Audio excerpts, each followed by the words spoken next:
before we begin, here are a few reminders.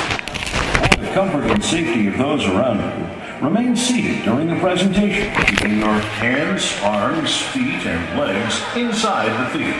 And please, supervise your children. Permanecer sentados, por favor. Eating and drinking are permitted, but we ask that you treat our theater as you would your own living room. On second thought, please deposit all trash in the waste bins. Thank you. As a courtesy to our presenters and everyone else in the theater, refrain from flash photography and turn off or silence your cell phones. Also, we ask that there be no texting during the presentation. The texting lamp is out. And now, Stage 23 and Walt Disney Imagineering are pleased to present the making of Star Tours. The adventures continue.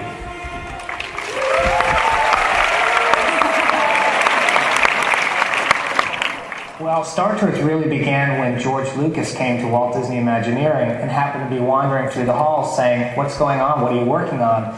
And at the time, we were starting work on a new flight simulator attraction and how we might integrate that into Tomorrowland at the park. And George said, "Gee, this would be terrific. I'd love to work on this." And as a result of that, the next time George came down to visit, we had up on a storyboard a number of different story ideas of how we could integrate the Star Wars characters and mythologies with this flight simulator. And 2 years later, Star Tours was born. Please welcome Imagineer Tom Fitzgerald.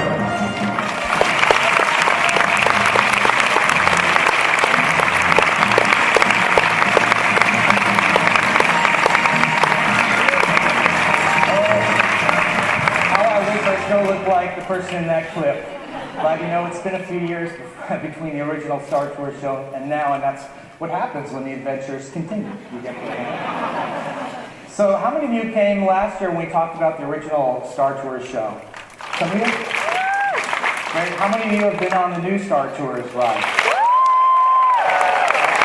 How many of you have been on it more than once? Only 54? 54? Really? That's more than I've done. Anyway, we're going to take you behind the scenes today and show you how the adventures did continue.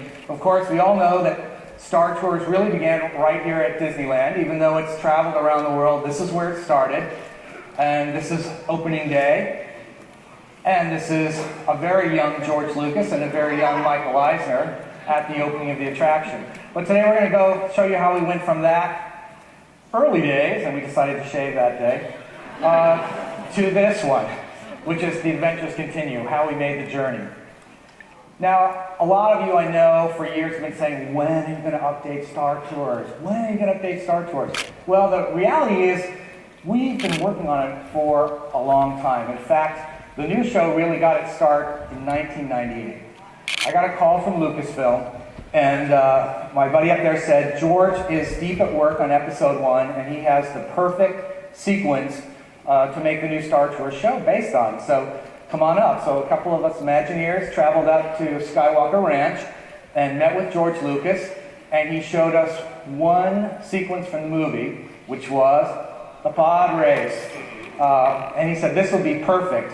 And in fact, we did think it was a great idea. We came up with a storyline that was all about the fact that Star Tours was going to be taking guests to the Boonta Eve Classic, and we were going to be sightseeing. And of course, something always goes horribly wrong in this attraction, and we were going to get sucked up into a pod race. And so we actually boarded out the whole show. We had the pre-show. Here's the Star Speeder getting ready to take us to the Boonta Eve Classic. And the droids in the droid room are going to be building engines for the Boonta Eve Classic. Rex was still there because George said, you know, the Classic goes on and every year, so our time period could stay where it was. So Rex was still there, which was great. Interestingly enough, even back then, in 1998, we had decided that we were going to make the new show in 3D. And these were an early sketch by Luke Mayran, who did all the storyboards for this version of the show, of how our glasses were going to look like young Anakin's glasses. Because every time we do a 3D show, we have to come up with another phrase for what you're putting on, because we never want to say 3D glasses.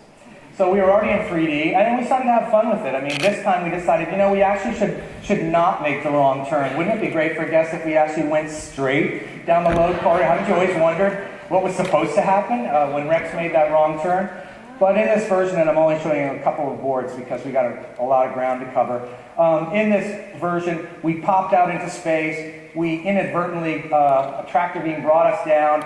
Pit droids got us ready, attached some engines on us, and off we went, becoming part of the race.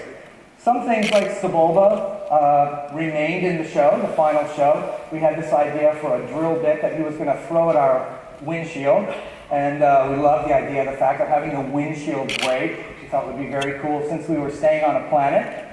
We didn't have any problem with atmosphere. That was kind of a cool idea. And of course, we were going to win. We always win. And then we waited. And the thing was, because George only showed us that little clip of the film, and then like all of you, we had to wait for opening day of the movie to find out what else was in the story. There was that sort of nagging thing in the back of our minds saying, well, what's going to be in episode 2? And then when episode 2 came out, again, because we didn't have any entree into where George was going with it, naturally we said, well, what's going to be in episode 3? And so we waited, and then when the trilogy was over, I had the tough decision of sitting down and saying, okay, we're going to get one shot at this. What sequence do we pick? And it was too tough for a number of reasons, but mostly because of you guys, our fans, realizing that the way that you visit the park and the attractions has changed so dramatically from when we did the original show that no matter how good an episode we created, pretty soon you'd say, I've seen it, I've done it a number of times. And so because of our fans, our annual pass holders, said we've got to have a different idea for this. How do we keep this attraction fresh so that you can come back again and again and again? And the answer really lay in the fact that technology had progressed to the point where it said, well, wait a minute, why does it just have to be one adventure? It's sort of like that Imagineering joke. How many Imagineers does it take to change a light bulb? Why does it have to be a light bulb? So we said, well, with digital technology, we can take that old 70 millimeter film loop cabinet off the back, we can go digital in 3D, and then we can have more stories to tell. So the next thing was to go to Australia, where George was filming episode 3, and I said, George, here's the idea. It's kind of like a slot machine, a storytelling slot machine. We'll have a couple of openings, we'll have a couple of act ones, and we'll have a couple of finales, and every time you get on board, it's like the handle gets pulled, and whatever comes up is a show. And George said, great, I love it. Okay. Got on a plane and came back. It was a very short meeting, but important. I didn't get any sightseeing in. And then this was a memo that came back from Lucasfilm that was sort of saying, okay, this is what we heard you say, and these are some of the destinations we think we'll go to. And out of that came what we called our first episode matrix. And this is where the show began. It's a little different from what we wound up with. It was a little overwhelming for ILM and others when they said, you're going to how many places? How many things? But you can see that the basis of the idea that got people ultimately excited about the attraction was this, that said, that many column 1, that many column 2, that many column 3 gives you that many possibilities. And everybody got excited about that, saying, wow, that would really make it totally repeatable. And even if you had seen all those pieces, to come back again and again and say, I wonder what combination we're going to get. That was the major thing that got us to our green light. So here we are, moving through. Now, it's not like this is the only thing we're doing. We're working on a lot of other shows and things, so this was sort of like I want to say a hobby in one sense, to keep pushing things. We've got to do it, we've got to do it, we've got to do it, we've got to do it. And by December of 2005, we said, this is what we think we can accomplish. And if you look at this, it's pretty close to what we have in there now. A little bit of location changes in there, but basically the notion of 2 launches and 3 what we call detours and 3 finales, and then the column on the right.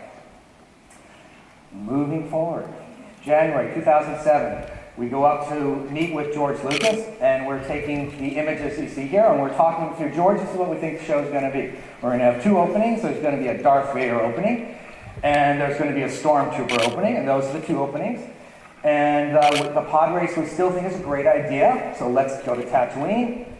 Let's go to Hoth. We love to go to Hoth for all the Empire fans. Let's go to Kashyyyk. Kashyyyk, interestingly enough, was a suggestion of John Lasseter, who came in and we wanted to do a speeder bike, and he said, why don't we go to Kashyyyk, the Wookiee planet? So, let the Wookiee win. Coruscant.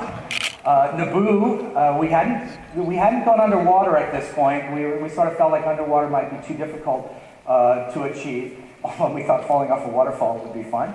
But that changed a little bit. And of course, we've got to have a Death Star.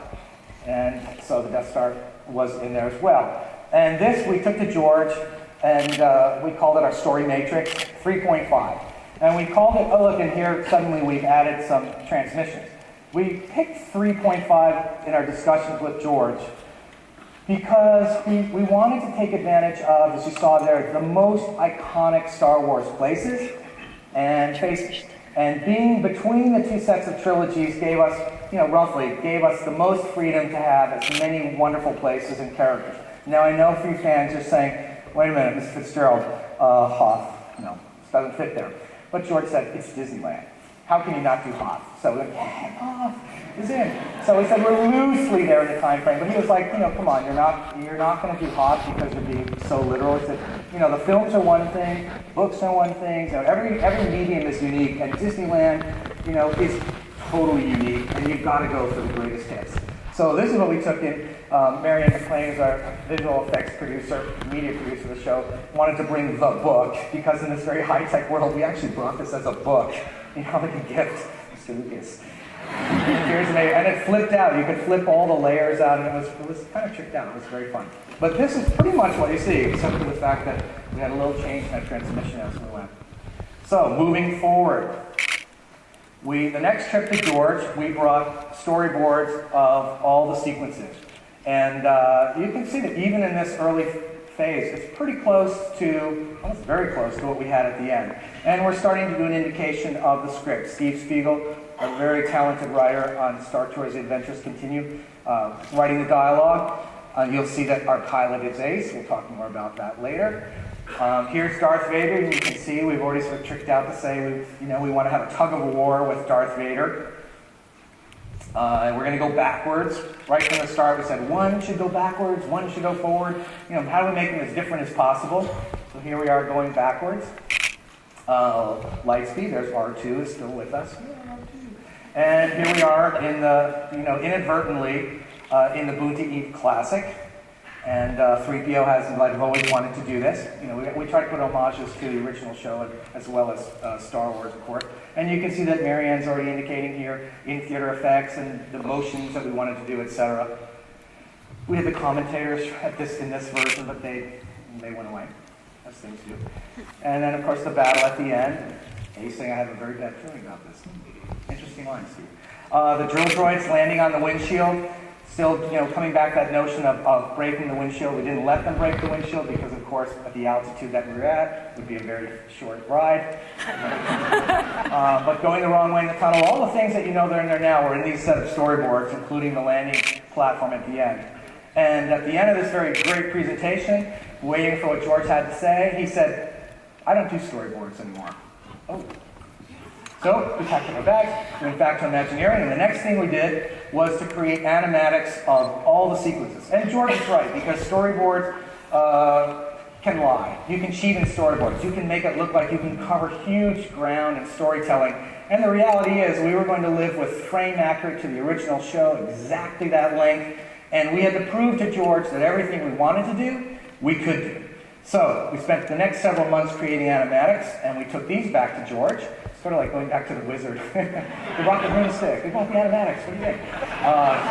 And that went really well. So we thought that since it's D23 and we don't usually show this kind of stuff, but we thought you might like to see, well, what do you mean? What did you show George Lucas? I mean, we hadn't started ILM yet, so what do we do? So this is one of the, this is an animatic of one of the sequences from the show, and you get a sense for, in 2008, what Star Tours looked like.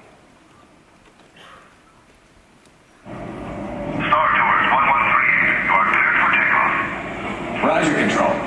Well, it looks like we're number one for departure. So sit back, relax, and enjoy the flight.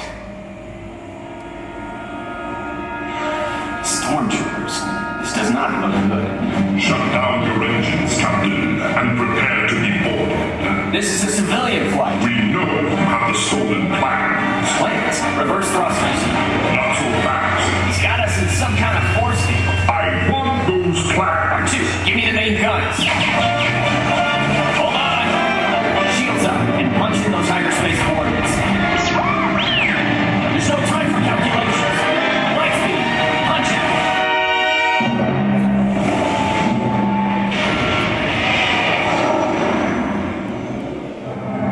Where are we now? Hog. We've lost our stabilizers. See what you can do, R2. Seatbelts, folks. This could get bumpy. R2, I really need those stabilizers. Imperial walkers. What are they doing here? We've been hit.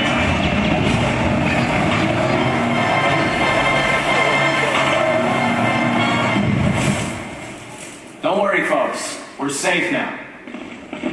Or not. Brace yourselves. R2, I need those engines and stabilizers now.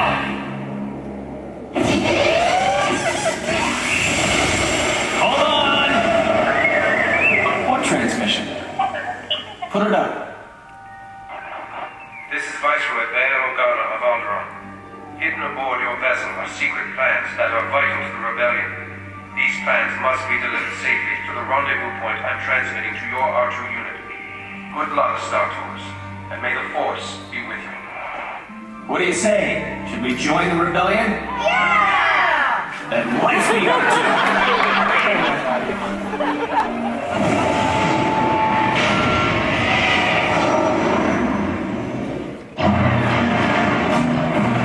What the? They didn't say anything about a battle. R2, plot us a course out of this mess and get us down to the surface.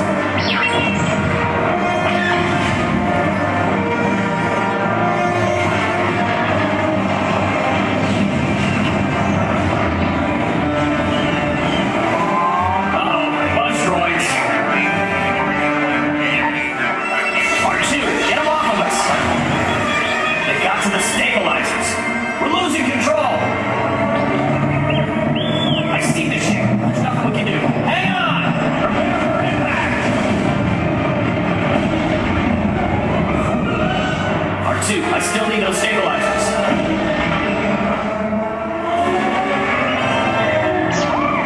Online? Good. It's about time.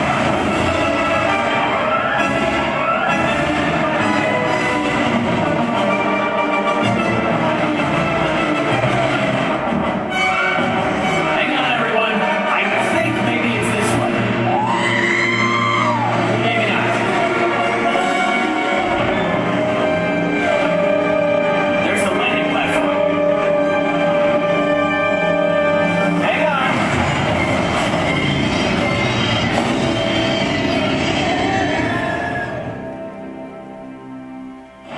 Star Tours 1138, welcome to Coruscant. Sure hope those stolen plans come in handy.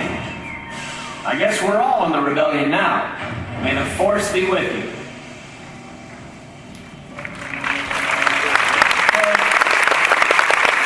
Pretty much, it's there. Changes happen, and that's what's kind of fun about it. And one of the ones that happened as we were in production on the show, we met with George, I would say almost every 3 weeks when we were in production, which was amazing. Having worked on the first show where George was so busy that we saw him just a few times, it was fantastic to be able to meet with him on a regular basis and like a master's class with the master, which was fantastic. And one day, in the middle of our review, and we had run this, and he stopped. He said, I don't think we'll be carrying stolen plans. Now we thought it'd been really cool. It's like, we are the missing link, between the episodes. We had the plans that show up in episode 4 and it was Star Tours. And he said, no, I think we've done that one. He said, why don't we put like a speaker on the simulator and have, a rebel spy, and then, someone will say something and you'll play a line out of the speaker, say, yeah, I'm the rebel spy. And so, we got in the car, and on the way back, we always had our conversations in the car driving back as we sorted through George's notes. And I was like, well, because people go on it so many times, that pretty soon they'll know it's just a speaker. You know, what if we could really pick a guest and make them a rebel spy? So Kathy Rogers, our show producer, the next day, he says, well, how did it go? And it went great, and it did go great. He approved based on the basis of these animatics. He said, great, we're ready for production. I was like, oh, here we go. But I said, we got one little change. He said, what's that? I said, well, we want to have a rebel spy thing. Is there a way that we could like capture an image of the guest and put them into the monitor on the side so that they could become a part of the show? And I said, okay, let me look at it. And in great imaginary fashion came back and said, you know what, the guys think they can do that. They think we can do it. And then, you know, you never stop there. He said, okay, well, do you think you could take the image of the guest and actually put it in the movie? They're like, oh, gosh, we'll give you one. Give me an image. So, well, let's go think about that. And they came back and figured out how to do that. And it's one of the things that, George made these changes as we went along in our show that really had a huge impact. And we didn't realize at the time. At the time, you're sort of struggling with how do we deal with the node and what do we do? And we came back and said, we think there's a way that we can do this, and put a guest in. He thought it was great, and so on we went. So instead of having the stolen plans, Prepare to be boarded, Captain. We know you have this rebel spy on board. so that was really cool. And of course, we had the idea was that the Empire was scanning through lots of images. So there are lots of, and I know you're a crowd that likes this. There are lots of little hidden things in those images. For example, have any of you ever seen this one? It's there. He's there. And so are a lot of other people. Because we like to put people in our shows for our little inside jokes. So yes, George is in there. And now it was time for ILM. So he had approved the animatics. We were ready to go. And now you bring in the big guns. You bring in the best of the best in the world, ILM.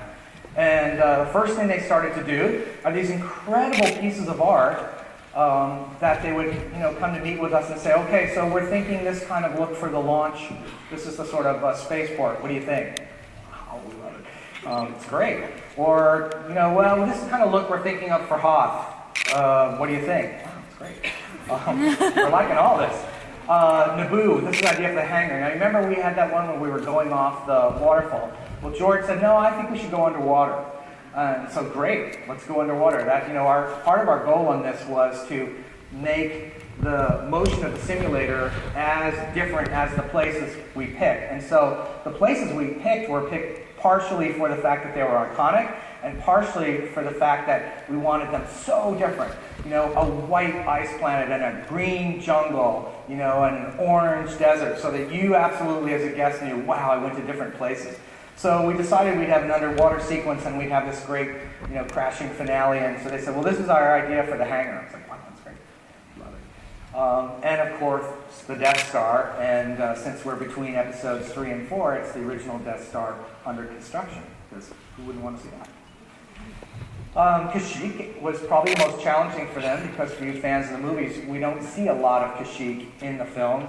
And so this was the one that I think ILM kind of went, wow, we're going to have to really invent a lot more of this planet, which we were thrilled about because we thought this is probably what our guests would like to see is show me some stuff I've never seen before as well as the stuff I love. So we started with those images and then we got to work. So Marianne was sitting in the front row and Bill George, the incredibly talented director from ILM who worked with us, we're off to Alaska to start scouting locations for Hoth. Not that we were going to film there, but to take images that could be composited and used to create the look of Hoth that was different from the look of Hoth in the movie since we were covering more distance. So they had a very cool trip looking at ice formation. And we had lots of other shoots that we were doing. The film is obviously mostly digital, but there are some things that you need to do the good old-fashioned way. Like if you want to have a Wookiee hit a windshield, you do it for real.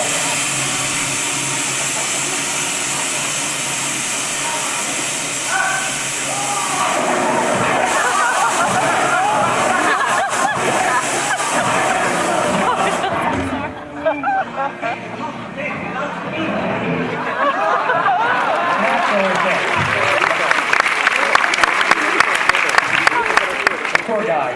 Could you do it a little more? Could you just hang on a little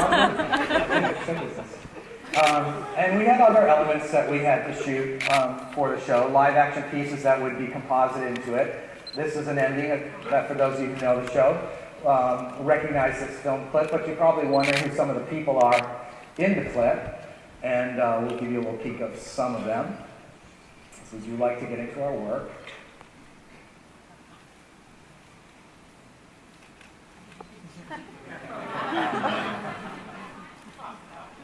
Back, Marianne, sitting right here. Take a bow, Marianne.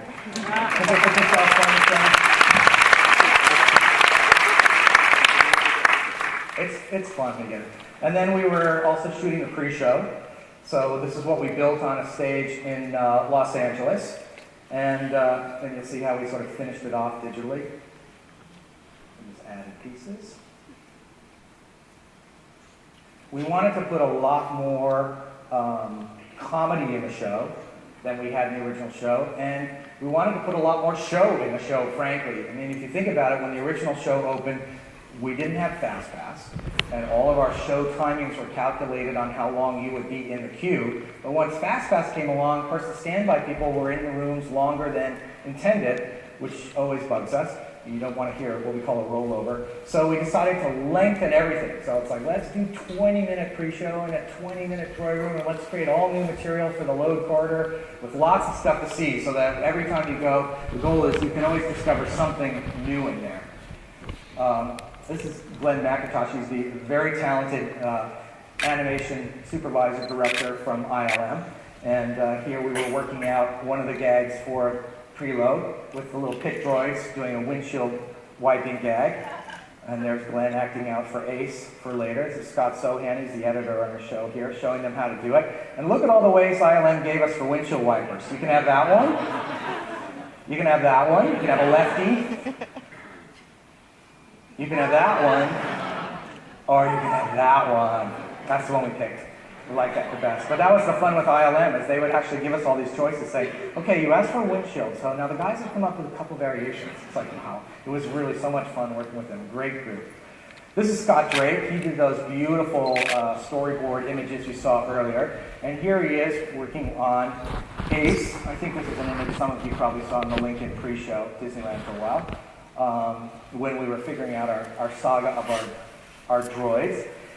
Because we picked a 3.5 as our time frame, unfortunately, we couldn't have Rex anymore. As Rex, as you know, was his first flight, his first day on the job. And going back in time, we thought, ooh, we got to have another robot.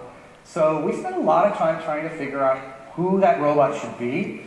And we had a contest at Imagineering, open to all of our designers, and we got lots of different robot designs for Ace. We got this one. We got a lot of these. Some are a little too sinister, because again, we're going for comedy. That's really scary. Someone needed some therapy. And lots more.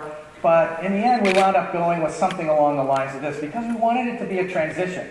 We wanted to say, well, we're earlier in time for Star Tours, so we're going to have to make changes on the designs in here. But, just you want to feel as if that Rex was an evolutionary, coming from something earlier that had a little bit of his look. So, the visor, the mouth, the kind of overall body shape, all sort of led us in this direction. And we continued to evolve it to this look, which ILM then remodeled, sent up to ILM.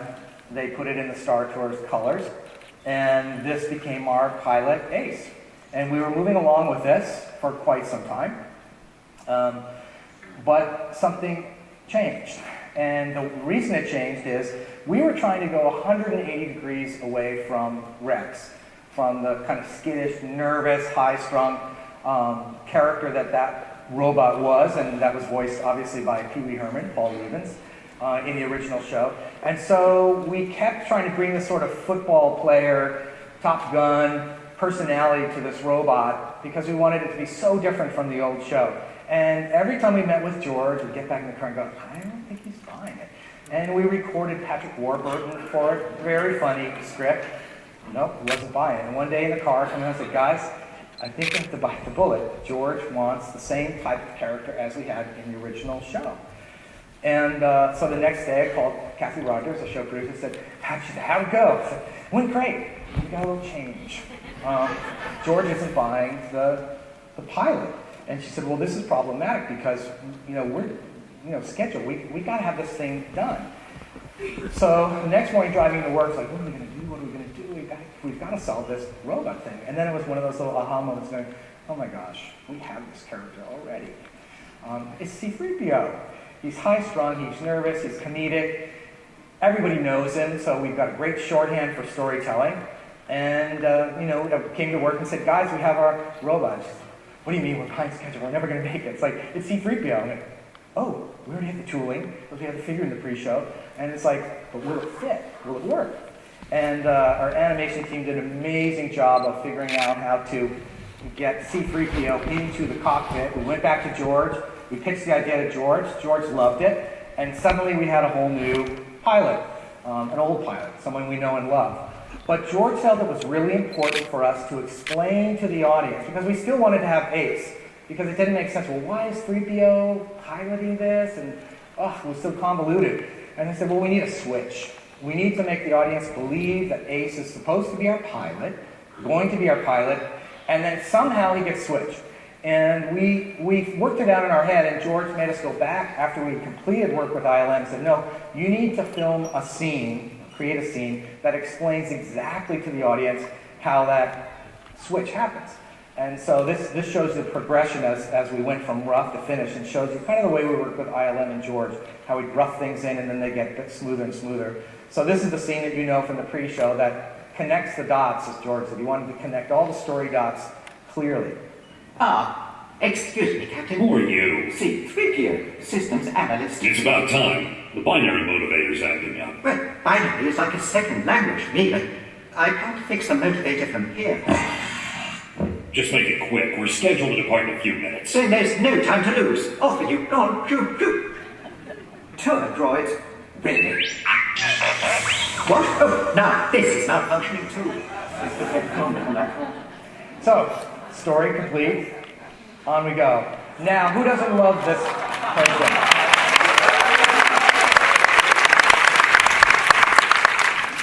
I love this woman, and she was so sweet, and we had so much fun with her doing the original show. We could not find her. We could not find her. We looked and we looked and we looked, and finally the clock ran out, and we had to recast. And I was like, guys, I don't think we can find another person for this. And what do you mean? Of course we can. No, not another person. We need a droid. If we can't have her, let's create a droid and get more Star Wars into the universe. So ILM gave us some options, and we selected this character. Whoops. We selected that character from episode 2, I think, from Dex's Diner. And then we gave her the Star Tours look with ILM. And said, great, we've got our spoke spot for Star Tours. Multilingual, thankfully, because we needed that for our safety skill. And then we tried many voices out against this picture. And the one that we loved most was Allison Janney, who you know as Peach and lots of other roles. She was so hysterically fun and so sweet. So we had our spoke spot for Star Tours. And then it was time to get going on the rest of the attraction, because we had said 3.5, and in saying 3.5, suddenly we said, well, we got a lot of changes we need to make to the attraction. And we felt it was important to do so that when you guys came in and saw it again, it would be familiar, and you'd say, oh, thank God they didn't ruin it.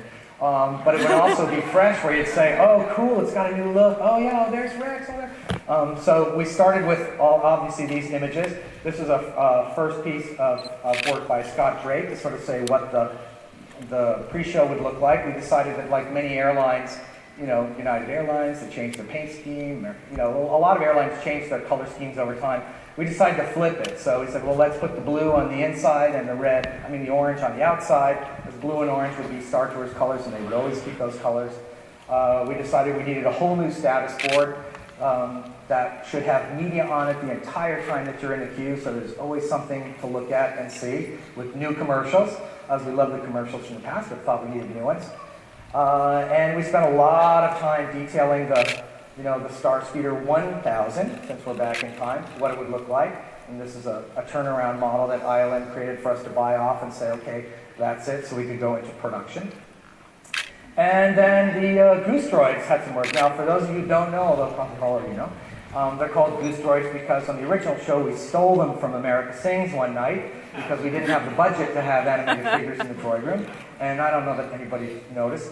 So the barbershop quartets became trios in America Sings, and we got 2 droids. And they worked really hard for many, many years. And so what we said was, well, we're earlier in time, so they would probably, have had more parts on them initially, and then over time the parts fell off or they didn't get maintained, and so that they became the sort of grimier look that was appropriate for the early Star Tours kind of look of the droid room. So they got a new look, a fresh look, and then we said, well, we really should. Star Tours is really very, very simple. It really is Star Wars plus going to LAX is the ride. I mean, it's that simple, really. It's Star Wars and the airport together. And so we said, well, what's changed in the 20 years since we did the original show in air travel? And the answer was security. So we said, well, maybe we should make this scene a security scene and put the droids to work in new roles.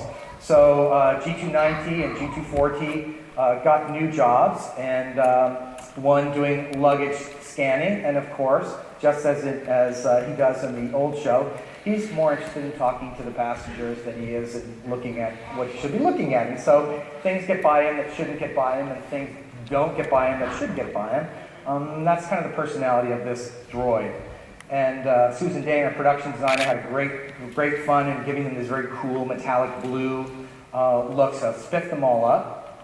And we had a lot of fun. This is the last thing we did in the show. And George, again, kept encouraging us to have fun, have fun, have fun. This is Disneyland and Disney parks. Put more humor into it. So we said, all right. So we decided for the luggage scanner, we had dozens and dozens of bags in here. We said, well, let's just have some fun and let's have some Star Wars things. Let's have some Star Tours things.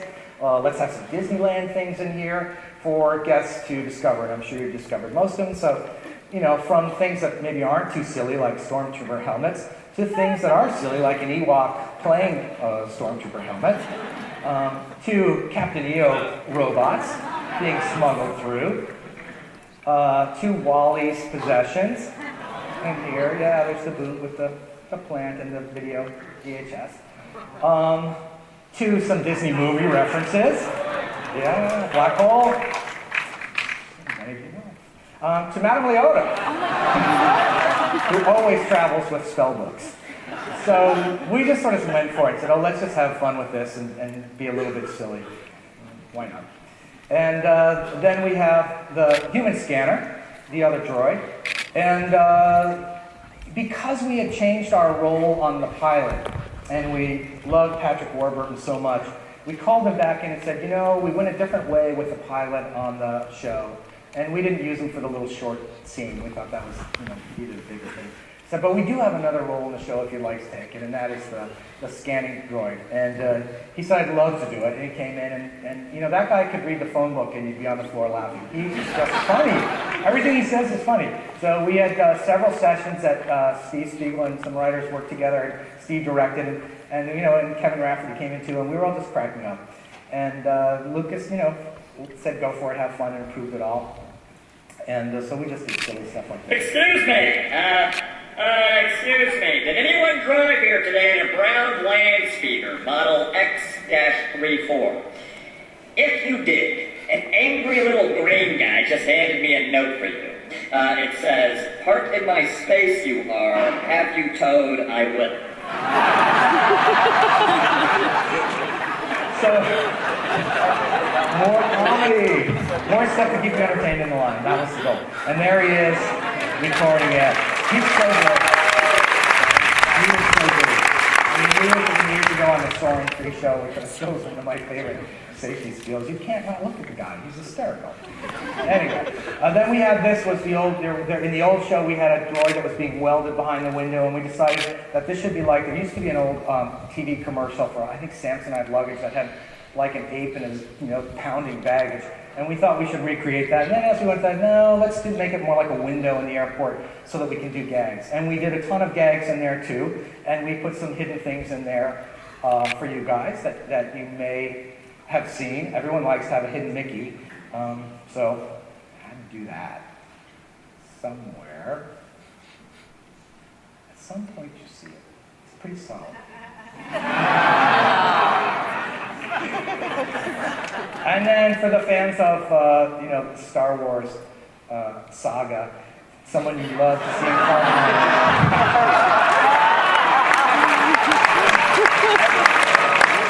Now, come on now. George has that, he has that statue up in his office of Carbonite, of Jar Jar Binks. So we didn't come up with the idea, but we just thought it would be fun to put in there. So we packed a lot of things in the queue line for you to discover as you come back time and time again to keep it interesting. So, do any of you know who this person is? I mean, the woman in the blue, not that. Not you. This is Janny Mulholland, an Imagineer who was the scheduler on the original Star Tours show. And again, because, we had no credits to put together for that show, it was like, Janny, would you be our seatbelt lady? And Janny has graciously continued to play that role. That's the constraint. Pull the strap out from the right side of the seat and snap it into the console on your left.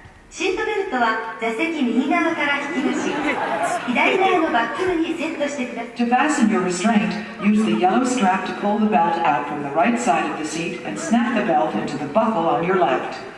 Thank you, Janny, for doing that. I seatbelt lady. My good friend Michael Giacchino. Like that. We had a lot of fun with Michael Giacchino working on Star Tours, and it was kind of an interesting situation because he's a huge Star Wars fan and a huge Star Tours fan, as you'll see in a minute. And we brought him in to do the music for the show and help us look at that. And he hadn't been with us for, a couple of weeks when I got a call from Lucasfilm saying, there has been a disturbance in the Force. Just not how you want a phone call to start. I said, well, what is the disturbance? And he said, well, the disturbance is that John Williams has heard that you're doing Star Tours and he wants to do it. So I said, great, come on in. So John Williams actually came to Imagineering, the first time he's ever worked with Disney, and with us, certainly, and we showed him our animatics with 10-pin music, and he said, I think you'll be able to use the original cues from the films. He said, I don't think we have to rescore this. You can have the original, I'll help you, I'll have my music editor work with you, and so the music editor worked with John Dennis, our head of music at Imagineering, and we got all the cues lined up, and Michael Giacchino said, well, I'd like to do the pre-show. So I said, great, it's all yours.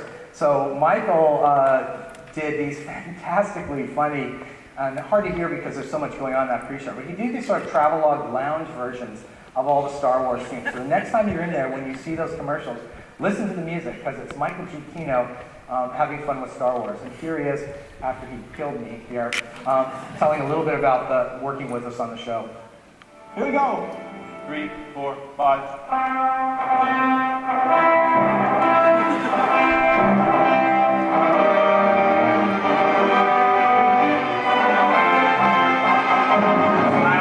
I saw Star Wars, I was 9 years old, and that kind of changed everything for me. So flash forward all of these years, and they said, you wanted to work on Star Tours. I was like, are you kidding me? Of course, why would I not want to work on Star Tours? I looked at it from the point of view of a fan, which I was. And for me, I just wanted it to feel like Star Wars. I wanted to put the person who was in that queue, waiting in line in this world. You're going to be there queuing through, and we're going to be presenting to you these travelogue videos as you're going through, explaining to you the wonderful places that you will visit once you get on board. This is going to be the greatest vacation you ever had. That's what I wanted it to feel like. So when people are watching, they're feeling like, yes, this is what I want. John's melodies kind of lend themselves to anything. They're so good, you can really do anything with them. I didn't want to mess with them harmonically, I just wanted to present them in a different rhythmic light. These arrangements, we have harpsichord, rhythm guitar, both acoustic and electric. We have things called boo-bags, which are basically tuned bongos, a lot of exotic percussion. You have your brass and your woodwinds. You have your string section, as you would as anywhere else. But the woodwind guys double, the flute player will whistle instead of play the flute, and these guys bring to the table this incredible expertise. All these guys have worked with me on everything I've ever done, and we're just like kind of this really tight team of people. Literally, you can put anything in front of them and they'll play it. It doesn't even matter. They come here to the date having no idea what they're going to play that day, and they're so good that whatever you put in front of them, they go look at it and they're, okay, They are the kind of the NFL of the orchestral players, you know. That's kind of doesn't get better than what these guys can do.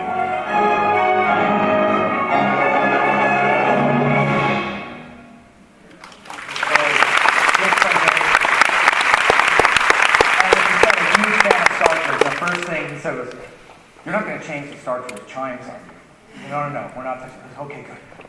I can't change that. And that last piece that they played was funny because in the pre-show status board, we have that Weather Channel thing, and we said, "Could you do something kind of like the CNN Weather Channel thing?" And so he did this endlessly looping Star Wars theme going over and over and over again, which was we were on the floor when we heard it. So Michael Giacchino and John Williams for the music. We were very, very lucky to have the best of the best. And like I said, we kept the things that we liked from the old show.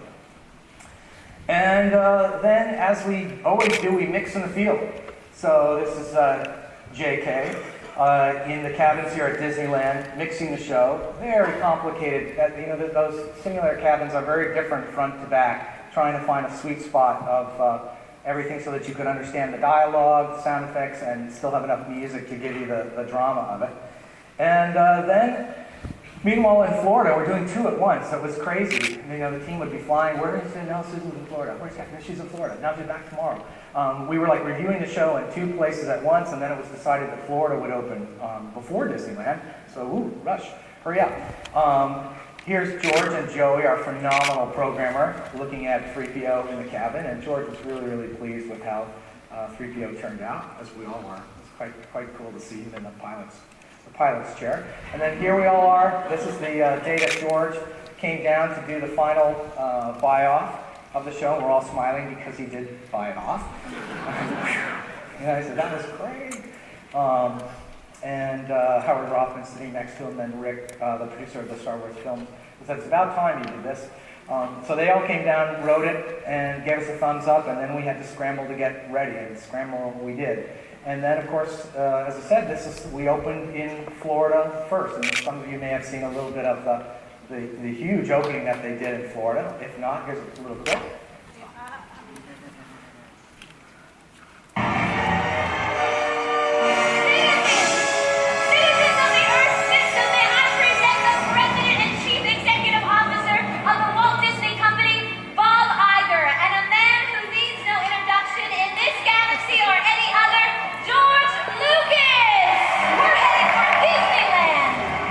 Star Destroyer to prepare for my arrival. This isn't over. In fact, this destructive conflict has just begun. You haven't seen the last of me. Set our course for the Anaheim system. It was great. It was a great job. It's a really terrific opening and very exciting for the show team. But I would say most exciting for all of us was coming back to Anaheim, where it all started, for the opening on June 3rd. Ladies and gentlemen, please welcome Chairman, Walt Disney Parks and Resorts, Tom Staggs. I'm really glad to see you all here today as we prepare to travel to a galaxy far, far away. So I think it's time to officially cut the ribbon and let you all experience this great attraction for yourselves.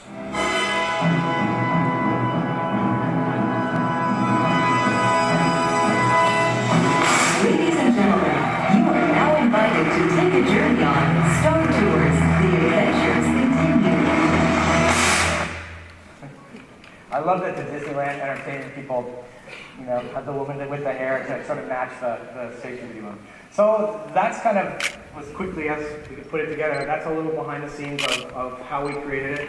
It certainly was a long journey for us, but I have to say, I'm glad that we sort of held out. I think that what we have in there now with the 54 different combinations of rides is a stronger concept than had we just done the pod race, and will allow all of you to ride it again and again and again, and even though you may have seen all the individual pieces, you think, to come out and say, I don't wonder what we're going to get. I wrote it yesterday with John Lasseter 4 times, and we didn't get everything, but after the 4th ride, he said, we need to get off and have a drink.